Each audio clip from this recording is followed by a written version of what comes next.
What does a day in the life of a pro photographer look like? There are glamorous jobs, of course, and later in the week I'm at the Commonwealth Games. Last week I was at a snazzy hotel opening in London. Week before that I was shooting in the south of France. Nice, no less. All very glam, but that doesn't pay the mortgage, does it? No, what pays my mortgage is the bread and butter work, the stuff that I get coming in every day, every week. Solid repeat work, not one-offs. So yesterday I filmed one of those days so that you can see the kind of work that pays the bills.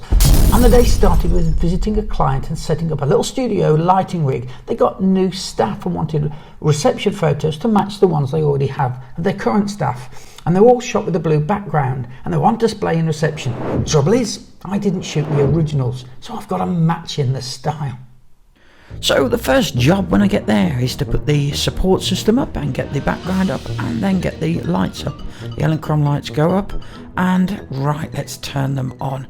Now I've got them on the lowest power here, and there were three ways that I could trigger these lights when I press the shutter. The first is to hardwire them, to have actually a wire going from the camera directly to the flash unit. When I press the shutter, it actually fires the flash, bit like being on the flash being on the hot shoe. But I'm not going to use that system.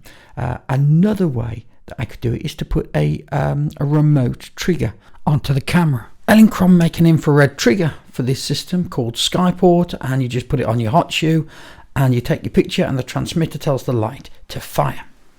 And the third way to trigger the flash gun, and the way that I'm going to use, is to use the photosensitive cell here, and you switch it on with this eye switch here.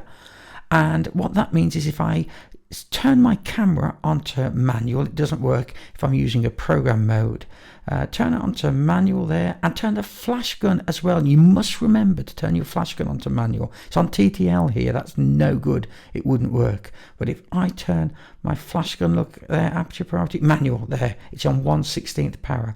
So if I now fire this flash gun, this photosensitive cell here will pick up that light from my flash gun and will automatically trigger the flash head. No expensive triggers to buy that are suited to your camera. You have to get a Nikon or a Sony or a Fuji or Canon one, so you don't have to buy one of those. And no leads, you know, sort of constraining where you can move at the shoot. So I find just using my flash gun to trigger these, and it works perfectly as long as you're not in a situation where there are loads of people taking pictures too, because their flash guns will be setting your studio lights off. So the final thing to do before we take any pictures is to get rid of this natural light. We want to control the light. It's really important that photographers control the light, and we can't do that, particularly a sunny day like this with clouds where the sun's going in and out and altering our exposure all over the place. So let's get rid of that as best we can, and now we control the flashlight. Okay, so now that shoot's done, and it didn't take long. There were only 5 people that we needed to photograph to marry in with those other pictures today, so it didn't take long, 5-10 minutes, we were all done. It took longer to set the lights up than it did to actually take the pictures. Going back to those pictures that we're matching into, the colour was really quite blue. It was a sky blue Colorama background, and it was quite rich. I went to order the sky blue background from Colorama, and guess what? They don't do it anymore. They don't do any really rich blue. They do dark navy blues, but that blue isn't available anymore. So the blue that they've done to replace it is this blue, which is a slightly sort of less color saturated blue. It's almost the same, but not quite. So what we're going to have to do is a bit of Photoshop. And you'd like to see exactly how I'm going to do that Photoshop, wouldn't you? Of course you would. So I asked a passerby to take my picture. They didn't quite get me in the middle, so we need a bit of recropping here in Photoshop. Let's just crop that there, and it's time to do it. So we're going to select the background with the selection tool, and then we're going to feather it, modify and feather. I'm going to put 100 pixels on that, and then we're going to get the color balance up and just move it to blue. And it's as simple as that. Look, that's all it needed. It needed more color saturation. It just wasn't quite enough. That's fixed, so I'll just take these reflections out of the glasses here. That's just my prescription, and it's done. So now all that's left is for us to take these lights down, do everything in reverse, I suppose. So pack it all away and on to another shoot. Some more headshot studio shoots. So what we've got some Chrome lights here and their stands. We've got some more lights here, and I'll tell you in a second why I'm bringing those in. And a stand and a Colorama white background and a camera.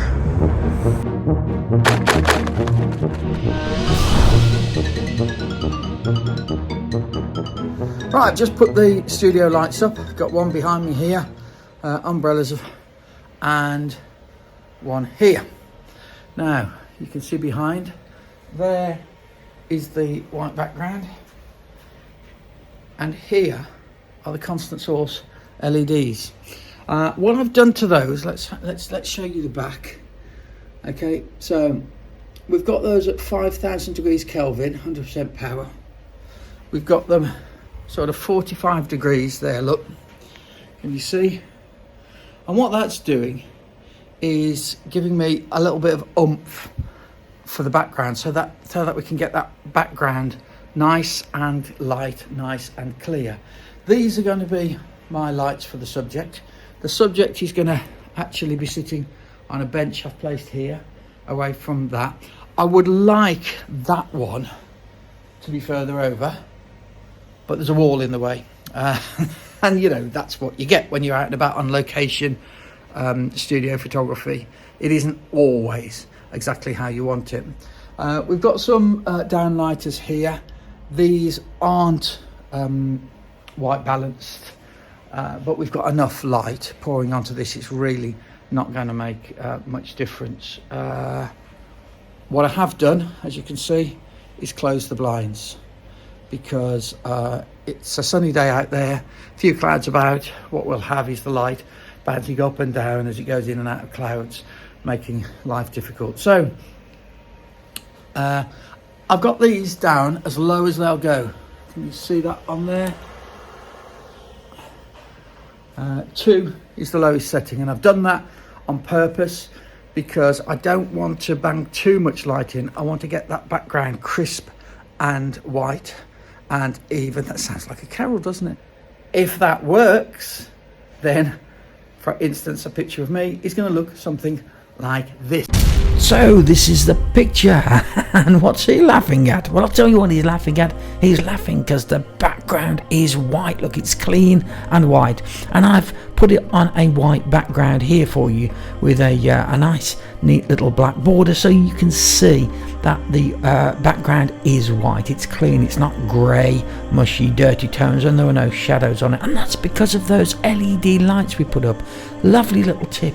If you're doing headshots, corporate headshots somewhere, and you might be doing 50, 60 pictures during a day, all got to match together, you don't want to be doing post-production, cleaning the backgrounds, cleaning the grey backgrounds, making them white. So a really easy fix is to take some LED lights along and flood the background. Take the colour temperature first, make sure you get the colour temperature right and balance it with the room to white, and hey, look at that, it means all your pictures are going to have that nice clean white background.